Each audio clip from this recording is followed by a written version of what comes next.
जी, तो आज हमारा टॉपिक है significance and comparison of electrical and gravitational force. इसके ऊपर आज हम डिस्कस करेंगे। आप इमेजिन करें कि ग्रेविटेशनल फोर्स की कितनी अहमियत है। अगर ग्रेविटेशनल फोर्स ख़त्म हो जाए तो क्या होगा, इलेक्ट्रिकल फोर्स की क्या सिग्निफिकेंस है। अगर इलेक्ट्रिक फोर्स जो है नेचर में ख़त्म हो जाए तो क्या होगा। कुछ देर के लिए वीडियो को पॉज करें और सोचें। तो आप देखते हैं कि बच्चा जब छत पे चढ़ता है तो माँ उसको रोकती है कि छत पे ना चढ़ो, नीचे गिर जाओगे। पहाड़ों पे बर्फ़ जमती है तो पानी नीचे की तरफ आता है। मेरे पास बोर्ड मार्कर है, इसको मैं छोड़ता हूँ तो ये नीचे की तरफ जाता है। ये किस वजह से हो रहा है। कोई भी चीज़ आप देखते हैं तो वो ज़मीन की तरफ ही मूव करती है, नीचे की तरफ मूव करती है, सेंटर ऑफ अर्थ की तरफ मूव करती है। ऐसा क्यों है? ये ग्रेविटेशन की फोर्स की वजह से है। अगर ग्रेविटेशन की फोर्स ना हो तो ऐसा पॉसिबल नहीं है। आप आराम से बेड पे सो जाते हैं, रात को उसके साथ स्टिक रहते हैं। किस वजह से स्टिक रहते हैं? ग्रेविटेशनल फोर्स की वजह से स्टिक रहते हैं। और ग्रेविटेशनल फोर्स इमेजिन करें अगर ख़त्म हो जाए तो क्या होगा। आप पानी पीते हैं तो अगर ग्रेविटेशन फोर्स ख़त्म हो जाए तो पानी आपके हलक से नीचे नहीं उतरेगा। अगर ग्रेविटी की फोर्स ख़त्म हो जाए तो जो भी चीज़ें एग्जिस्ट कर रही हैं अपनी जगह पे, ज़मीन के ऊपर पड़ी हुई हैं, इन सब का अट्रैक्शन ख़त्म हो जाएगा ज़मीन के साथ और ये फ्लोट करना शुरू कर देंगी। तो हमारी बका जो है नामुमकिन हो जाएगी, हमारी लाइफ डिस्टर्ब हो जाएगी, हमारी एग्जिस्टेंस जो है वो ख़तरे में पड़ जाएगी। तो कुदरत ने ग्रेविटेशनल फोर्स हमारी ज़रूरत के लिए बनाई है। ऐसे ही अगर इलेक्ट्रिकल फोर्स को ख़त्म कर दिया जाए या ख़त्म हो जाए, नेचर अगर इलेक्ट्रिकल फोर्स को ख़त्म कर दे तो क्या होगा। इमेजिन करें, देखें इलेक्ट्रिक फोर्स जो है इसने एटम्स को जोड़ के रखा हुआ है। एटम्स के अंदर इलेक्ट्रॉन्स हैं और प्रोटॉन्स हैं, इनको जोड़ के रखा हुआ है। और अगर ये इलेक्ट्रिकल फोर्स ख़त्म हो जाए तो मॉलिक्यूल्स, एटम सारे बिखर जाए, राख बन जाए। बल्कि राख के भी जो ज़र्रे हैं बहुत बड़े ज़र्रे हैं। राख के ज़र्रों से भी हज़ारों, लाखों, करोड़ों गुना छोटे ज़र्रात बन जाएं। हमारी बॉडी जो है ये एक्चुअली जुड़ी हुई है इलेक्ट्रिकल फोर्स की वजह से। मॉलिक्यूल्स आपस में जुड़े हुए हैं। जितनी भी लिविंग थिंग्स हैं, नॉन लिविंग थिंग्स हैं, इलेक्ट्रिकल फोर्स ने ही तो इनको जोड़ के रखा हुआ है। और अगर ये इलेक्ट्रिकल फोर्स ख़त्म हो जाए तो एटम सारे अलग अलग हो जाएंगे। एटम्स के अंदर इलेक्ट्रॉन्स, प्रोटॉन्स ये भी अलग हो जाएंगे। तो आप इमेजिन करें, हर चीज़ बिखर जाएगी। ज़मीन जो जुड़ी हुई है, जिसके ऊपर हम रह रहे हैं, ये भी राख की तरह बिखर जाएगी। सारे प्लैनेट्स बिखर जाएंगे। तो एक्चुअली इलेक्ट्रिकल फोर्स बहुत अहम फोर्स है। नेचर ने बहुत अहम फोर्स बनाई है जिसने चीज़ों को जोड़ के रखा हुआ है, ऑब्जेक्ट्स जुड़े हुए हैं। तो अभी हम जो है इलेक्ट्रिकल और ग्रेविटेशनल फोर्स के दरमियान कंपैरिजन करना चाहते हैं, क्योंकि हमने ग्रेविटेशनल फोर्स के बारे में भी पढ़ा हुआ है और इलेक्ट्रिकल फोर्स के बारे में भी पढ़ा हुआ है। और ग्रेविटेशनल फोर्स का फार्मूला आपने पढ़ा है, न्यूटन ने हमें बताया। जैसे उसने देखा कि भाई कोई एप्पल गिरता है और उसने सोचा कि भाई एप्पल जो है वो ज़मीन की तरफ ही क्यों आ रहा है। तो उससे उसने कानून बना दिया कि भाई ज़मीन जो है वो अट्रैक्ट करती है ऑब्जेक्ट्स को। ज़मीन में ग्रेविटी की फोर्स है, वो चीज़ों को अपनी तरफ अट्रैक्ट करती है, जिस वजह से एप्पल जो है वो ज़मीन की तरफ ही गिरा, ऊपर की तरफ नहीं गया। उसने कहा कि भाई जैसे कि ज़मीन और एप्पल के दरमियान एक अट्रैक्शन की फोर्स है, बिल्कुल ऐसे ही ज़मीन और चाँद के दरमियान भी अट्रैक्शन की फोर्स है। चाँद जो ज़मीन के गिर्द चक्कर लगा रहा है, देखें हम ज़मीन के चाँद की बात कर रहे हैं, आपके चाँद की बात नहीं कर रहे।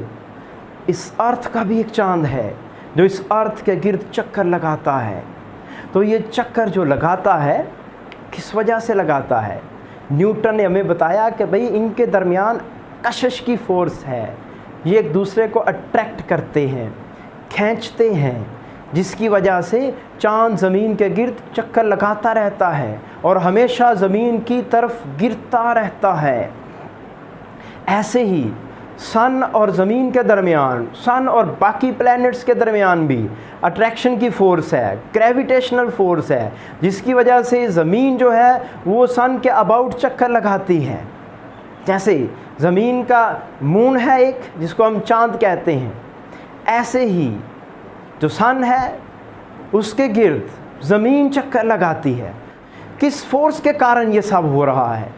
उस फोर्स का नाम ग्रेविटेशनल फोर्स है और इस फोर्स को mathematically universal law of gravitation के नाम से न्यूटन ने लिखा है F = G m1m2/r²। और इलेक्ट्रिक फोर्स को कूलम ने लिखा है F = K(Q1Q2)/r²। ग्रेविटी की फोर्स दो मैसेस के दरमियान फोर्स डील करती है। ऐसे ही जो इलेक्ट्रिक फोर्स है वो दो चार्जेस के दरमियान फोर्स को डील करती है। जब इलेक्ट्रिक फोर्स की बात आती है तो हम कहते हैं दो चार्जेस के दरमियान फोर्स है। अब देखें कि इसमें जो कांस्टेंट K है इसकी क्या अहमियत है। ये जो K है इलेक्ट्रिकल फोर्स में, इसकी बहुत बड़ी वैल्यू है, इतनी बड़ी वैल्यू है 9 बिलियन न्यूटन मीटर स्क्वायर पर कूलम स्क्वायर, या इसको हम लिखते हैं 9 × 10⁹ न्यूटन मीटर स्क्वायर पर कूलम स्क्वायर। इमेजिन करें ये कितनी बड़ी फोर्स होगी।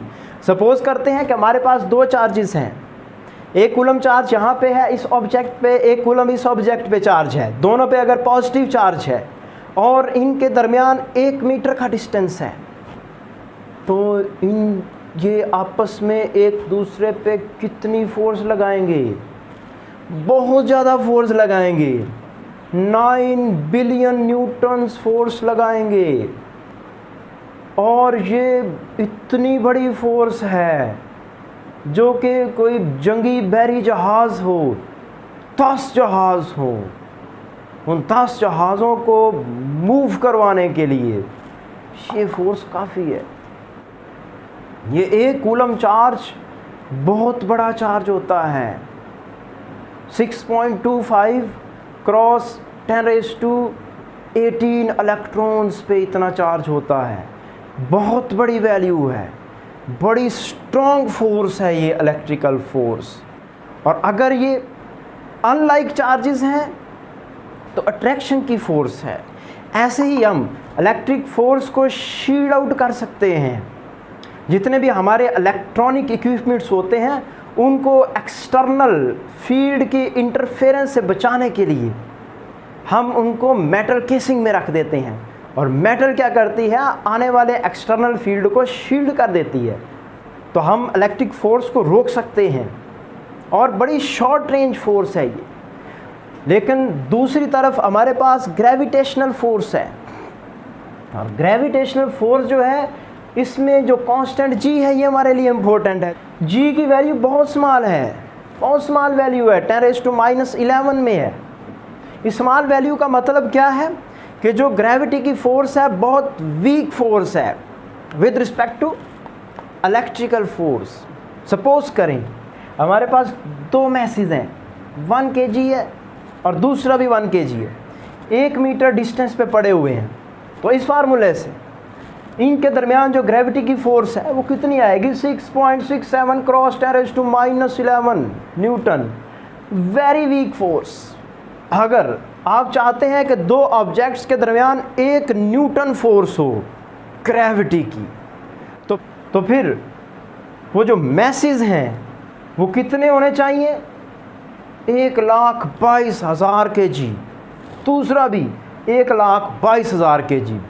दो मैसेज हों 1,22,000 kg के और उनके दरमियान 1 मीटर डिस्टेंस हो, तो तब कहीं जाके उनके दरमियान ग्रेविटी की जो फोर्स है वो 1 न्यूटन होती है।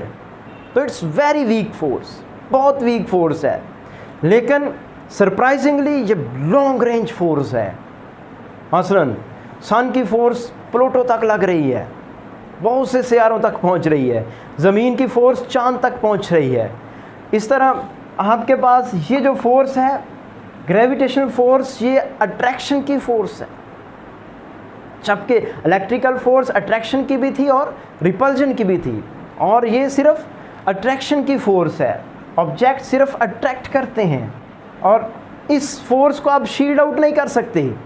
आप किसी गार में जाकर छुप जाएं, किसी पहाड़ पे चढ़ जाएं, किसी बेसमेंट में चले जाएं, जहाँ भी चले जाएं, ज़मीन से दूर चले जाएं, चांद पे चले जाएं, तब भी आप ग्रेविटेशनल फोर्स को शील्ड नहीं कर सकते, रोक नहीं सकते। तो ये हमारे पास में